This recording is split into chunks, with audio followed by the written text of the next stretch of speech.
Стучит, гремит и на пороге стоит. Что стучит у вас? Семерка пентаклей, карта денег. Видение цели, настойчивость, прибыль, вознаграждение, инвестиции. Что гремит?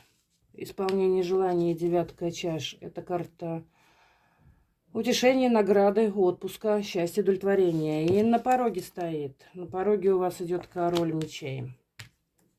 С чем ты идешь? С чем ты идешь? Ну, может деньги принести. Четверка пентаклей. Видите? Жадничала, потом придется расстаться, как вариант. Вот. С чем идет. Может, ваш бывший, да, решил, как говорится, тут долг вам вернуть. Может быть такое. Начальником может выступать, да, перевод денег. Тоже очень может быть, да.